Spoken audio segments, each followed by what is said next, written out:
Minat data sains tapi rasa macam bidang ni susah? Tak tahu coding? Tak tahu statistik? Okay, relax. Hari ni saya akan jawab 7 soalan yang paling ramai orang tanya. Boleh. Okay, kursus Data Science Foundation daripada PeopleCert ni memang direka khas untuk beginner. So, tak perlu ada background programming, statistik pun tak apa.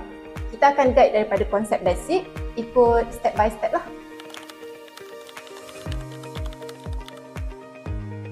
Kalau foundation, dia fokus macam kepada konsep, kepada teori lah, macam istilah-istilah yang kita akan gunakan serta proses analisis. Tapi kalau analis ni pula, dia lebih kepada praktikal.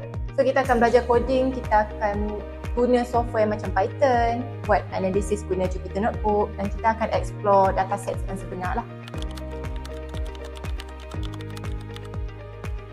Boleh?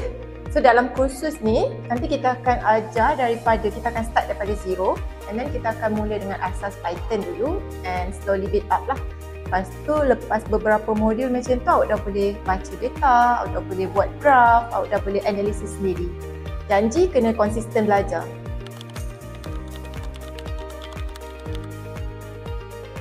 Tak sama. So basically data science ni dia macam more to cara kita nak explore data, cara kita nak guna coding tu untuk statistik ataupun kadang-kadang guna AI lah untuk kita predict future ataupun untuk find the hidden patterns.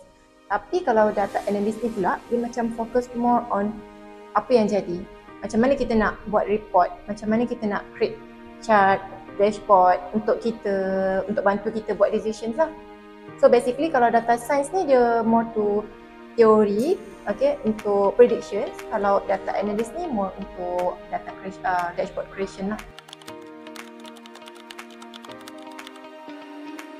Betul. Sijil data science ni diiktiraf di peringkat global oleh PeopleCert, di mana dia merupakan organisasi yang sama yang mengeluarkan pensijilan profesional lah untuk ITIL dan juga PRINCE2. So basically sijil ni laku kat Malaysia dan kat luar negara. So banyak company besar yang kena PeopleCert. Sangat baguslah kalau nak boost your CV.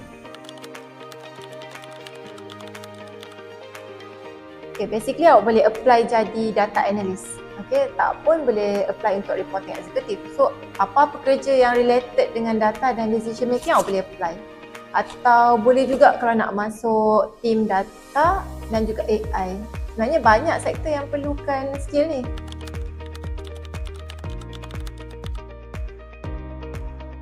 Tak wajib tapi sangat digalakkan lah. Sebabnya foundation ni dia macam bagi pemahaman teori dan juga konsep asas. Tapi kalau awak nak buat kerja-kerja analisis sebenar, nak guna coding dan hasilkan report data yang boleh bantu untuk decision making, data analyst ni yang lengkapkan skill tu lah.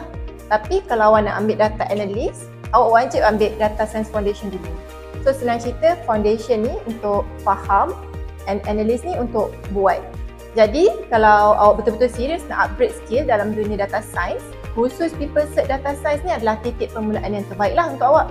Jom belajar dengan kami dan jangan lupa daftar di Next in Career melalui portal yang tertera.